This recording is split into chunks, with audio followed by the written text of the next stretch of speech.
Good morning, ladies and gentlemen. Today we're going to have a talk about a woman's voice.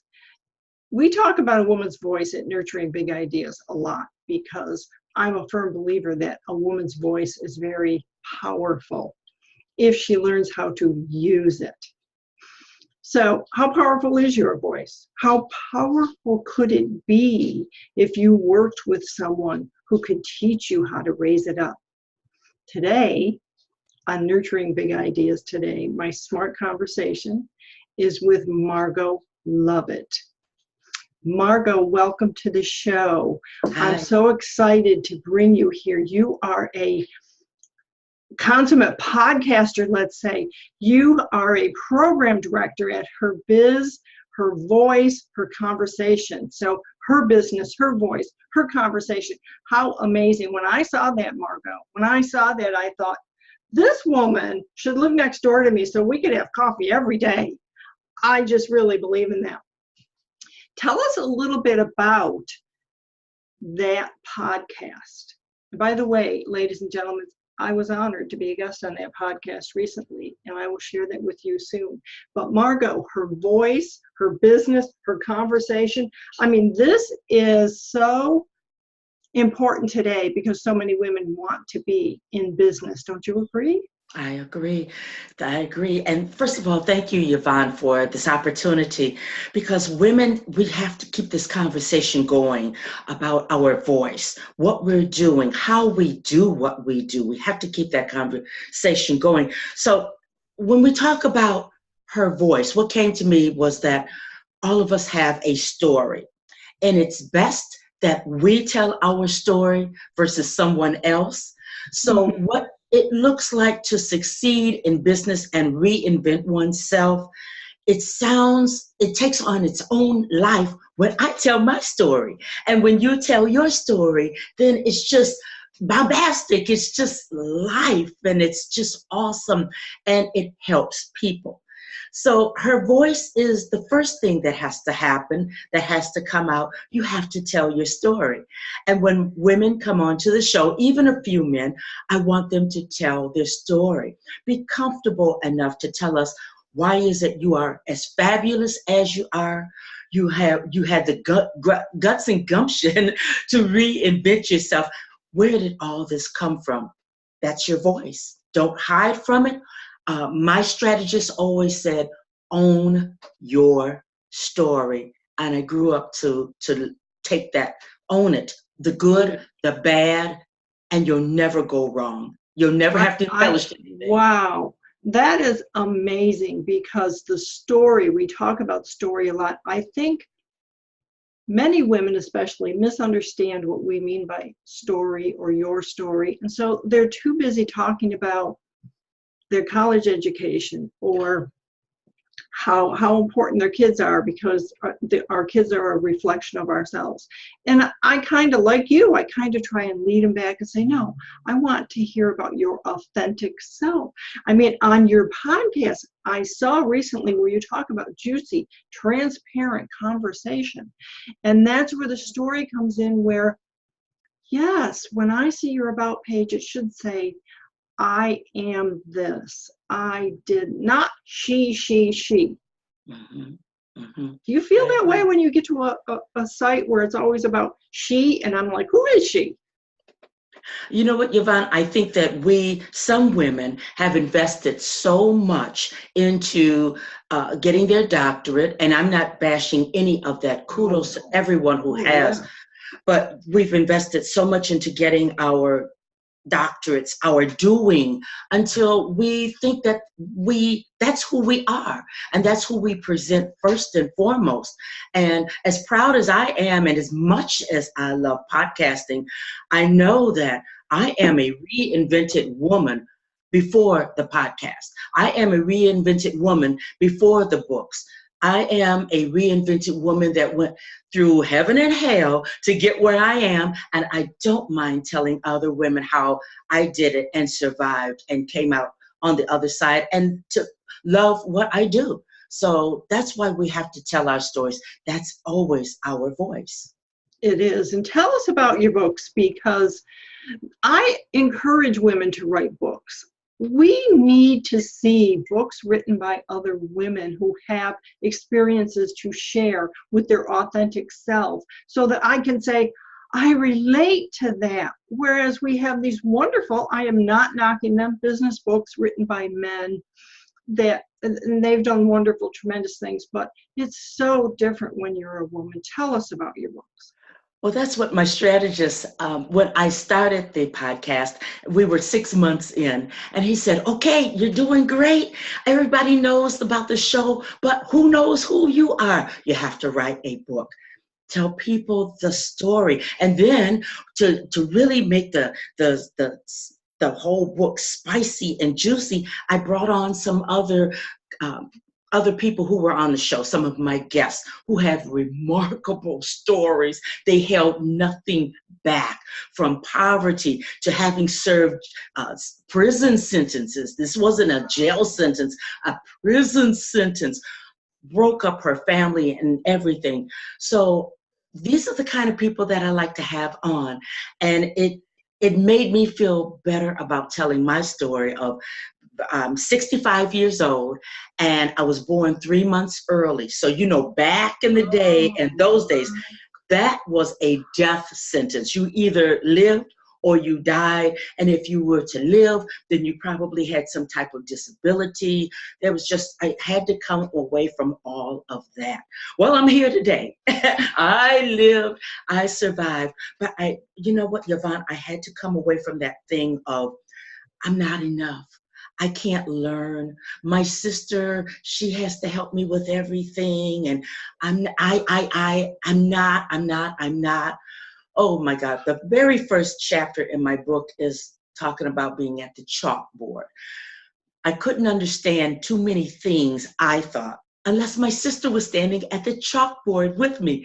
And then I could write the sentences and I could understand the math, and everything was just grand when I was at the chalkboard. But after a while, I grew out of that, and I learned how to play the violin. That was my voice. I fell in love with Henry David Thoreau, who became my voice.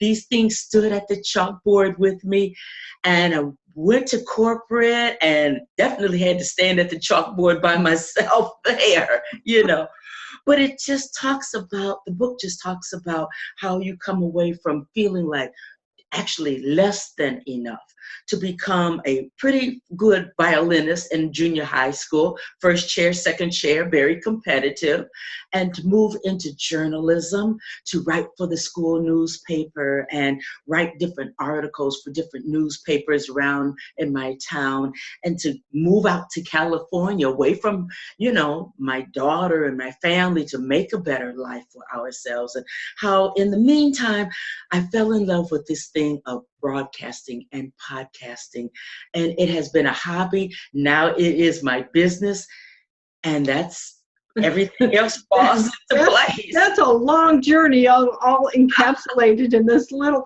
So let me just say that wow, how can we, you and I especially, help women who, listening to this story, perhaps listening to my story, how can we help them see that they can do it too? Because I can imagine, I will tell you that when I was in corporate, and I wanted desperately not to be just someone who sat at my desk. I wanted to be part of the managerial process. I wanted to kind of go up.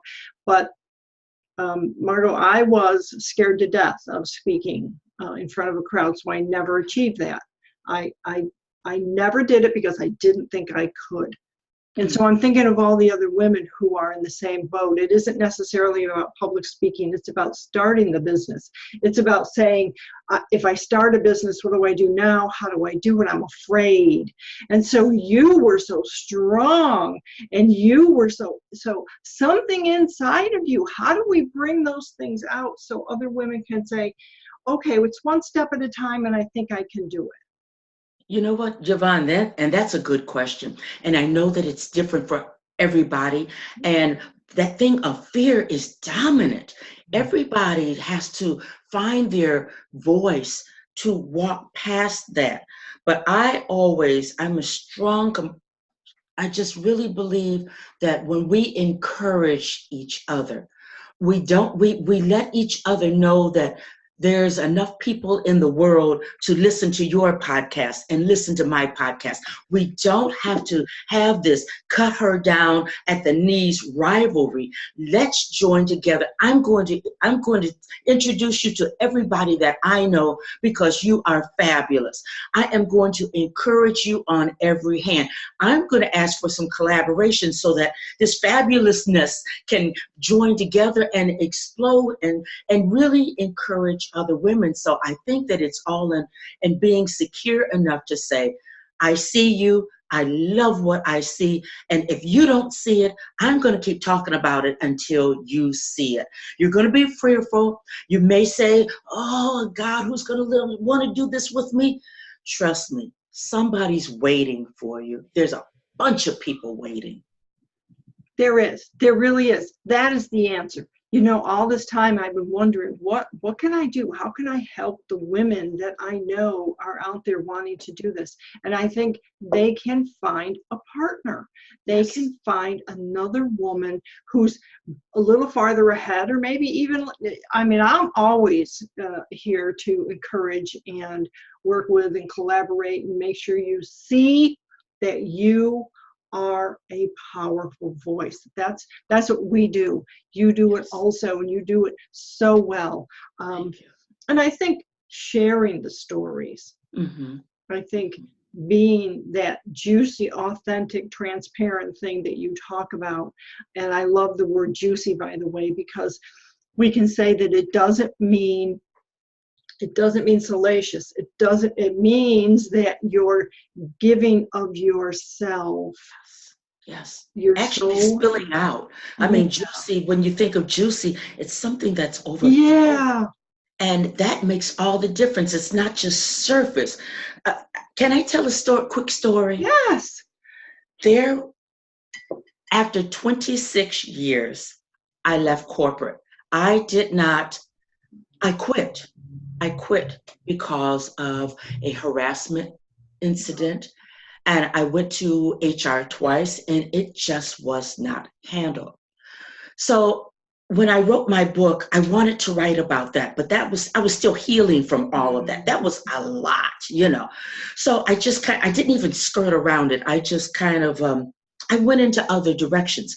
But recently, the head of Burkay Magazine gave me a call, and he says, hey, let's do an interview. And we did one last year, and it was so much fun. He is just quite an interviewer. So I said, sure. I had no idea that he was going to put me on the cover and draw out what happened to me. It was his plan all the while. Wow. But he said, I just knew that you were ready. And he thought, if I could get that story out of you, then it would be great. He got it out of me. I told everything, and I felt totally wonderful. And I thought, you know what? Sometimes we can't say it all at one time, but let a little bit of time come by, and somebody will remember what you went through or that you alluded to having experienced. And when you revisit it, then you are powerful enough to really, really move the needle, as they say, spill the beans and help somebody. That story led to a trend, and I found that it's hard to get something trending on LinkedIn, but that leadership, up under leadership, that story started trending first time ever for me. And that was a huge accomplishment. I not only helped some other woman who felt humiliated and afraid and all those things that come with where I was at, but hey, I understood what it felt like to trend on LinkedIn, and that was awesome. Yeah. My story, by not embellishing anything. I didn't call any names. I didn't bash the company. I didn't have to. The company's the reason why I have my home, and you know, I have 26 years behind me and some stability. That was just something that happened. So but it was an awesome story. It's going on with women every day. And I want them to know that maybe you don't want to quit. Everybody doesn't have to quit. Everybody can't quit. Right. That's just what I did. But there are things that you can do to move past that. I'm a podcaster now. I reinvented myself. You have, first of all, 26 years in corporate. God bless you for that. I think I lasted like 10 years and I changed jobs frequently. And my son said, Mom, why can't you keep a job? And I said, I could. I just don't like them. I'm not going to stay where I'm not appreciated. And then I quit. So you're right. Not everybody has to, not everybody wants to, but the stories are sometimes so invigorating that it gives a woman a sense of, wow, I'm not alone. There's someone else out there like me. So let's talk about the podcasting show. Tell me about the show. I've been to it and listened to some of the other guests that you have. And wow, I'm blown away. You have some really amazing guests on your show. So tell us how you got there and what does it mean to be program director? Program, first of all, I want to start out with the program director, because you get a chance to, people are always pitching to be on the show, but because I know that I have to take care of my audience and make sure that they inspire and instruct and inform us, then I go ahead and make sure that I have people such as yourself on, and they're open. And program directors gives you an opportunity to really choose who's going to be on the show. I'm always in LinkedIn looking for fabulous women and men. The top of the year, I began to let men come on, because men have stories that influence us all, that they have families, they have sisters. And my God, the men that I've had on so far, just 3 this year, but the stories have just, oh my God, fabulous. So where do I start? I've had so many wonderful women on. I had a former congressman on, a male, and got caught up in a very bad scandal.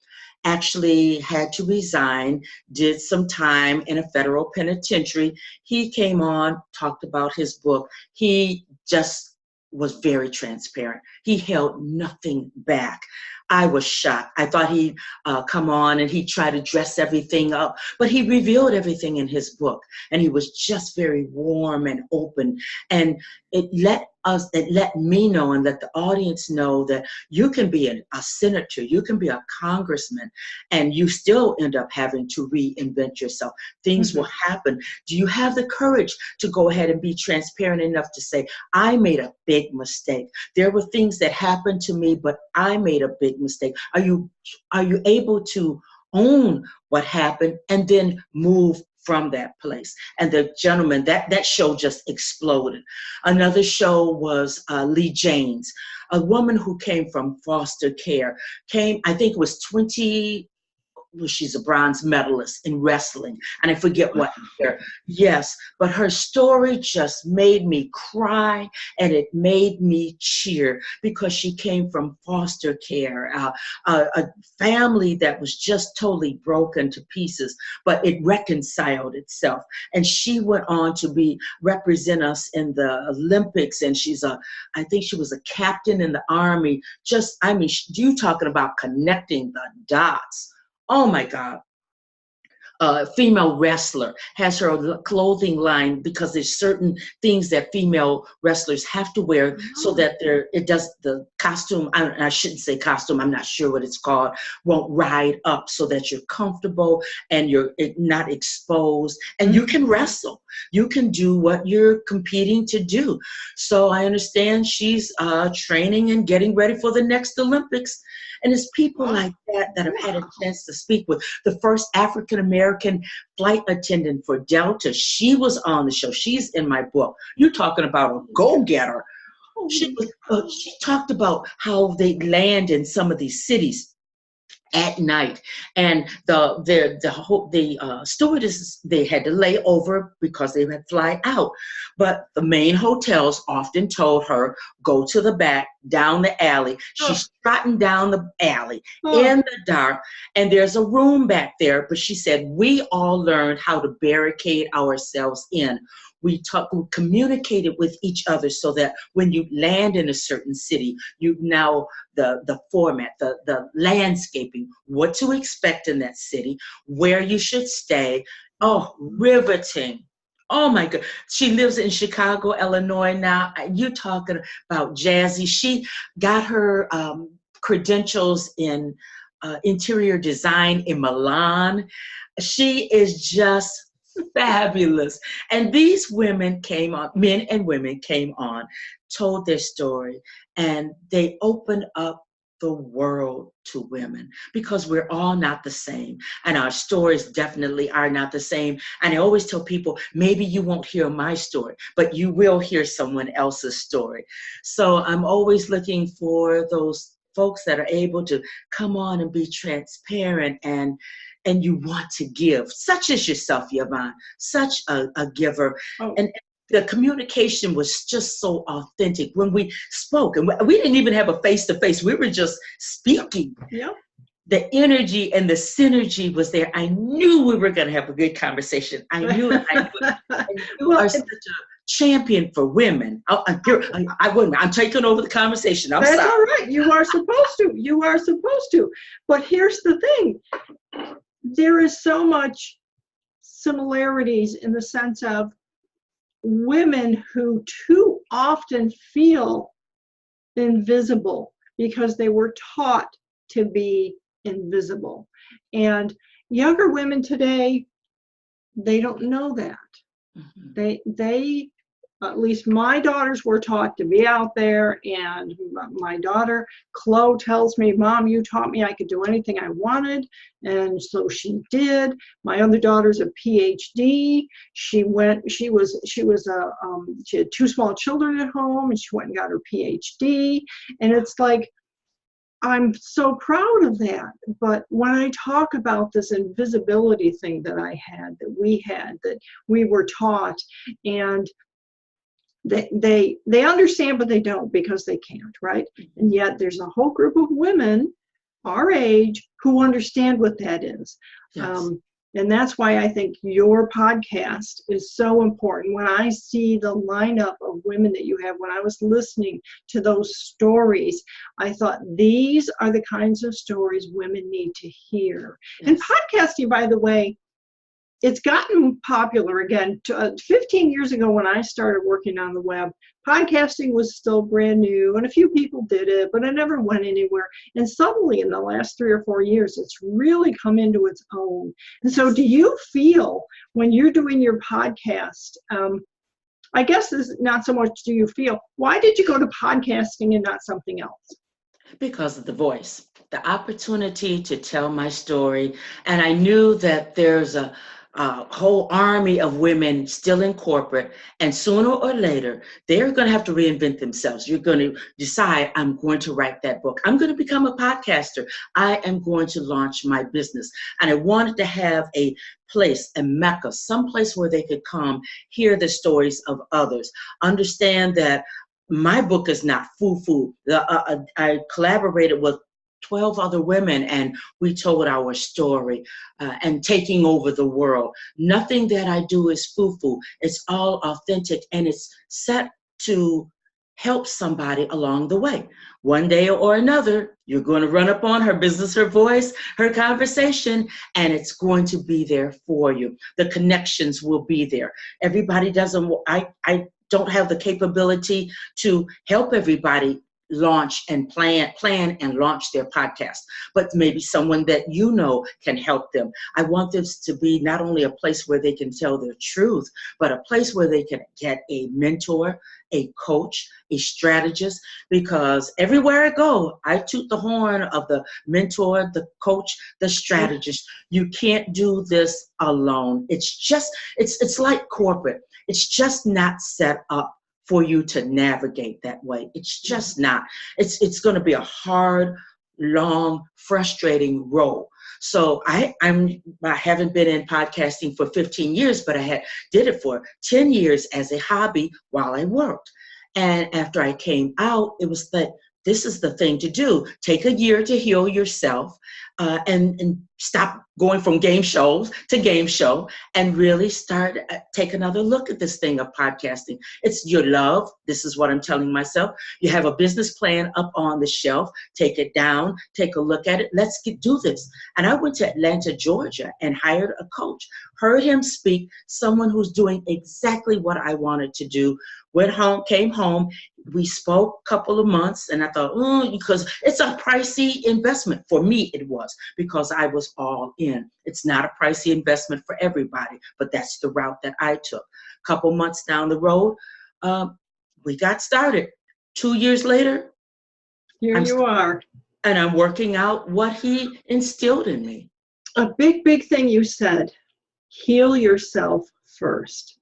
I had a guest on Smart Conversations a few weeks back who was, she and I actually worked together in the online influencer network that I co-founded with my husband, my daughter, and another woman. And this woman had worked in the business with us. We had hired her to work. And long story short, the business was about pet bloggers, people who blogged about pets. And eventually it got acquired by PetSmart. And that was wonderful, but we couldn't kind of get PetSmart to understand that each individual blogger was a brand, and each individual blogger was, they thought, it was this big community that they could manage. And so, long story short, when she left PetSmart, she said she had a pity party for herself. Mm-hmm. That was her dream job. She had worked with us for almost 10 years, and she was really, really so broken up about having to leave that. And I thought, that is a great way to do it. I mean, have your pity party, heal yourself first, because now she's moved on to be this amazing woman in her own business. And,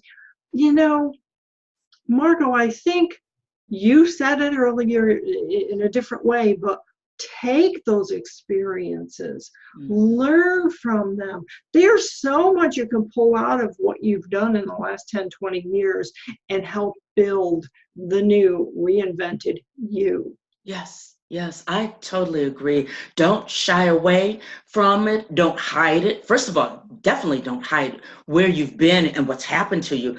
Your experiences, don't hide them away from yourself, because they are going to be priceless as you move forward. Simply priceless. Just priceless.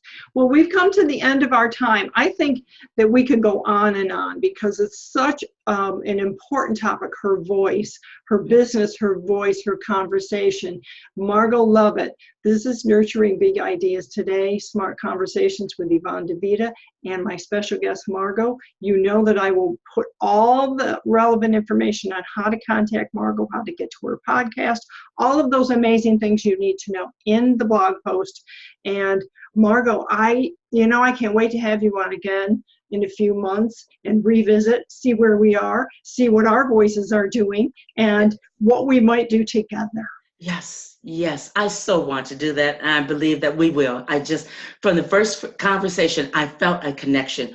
Some way, somehow, we're going to work together. I can't wait. Thank you so much, Margo. Thank you, Yvonne. Thank you very much. Bye-bye.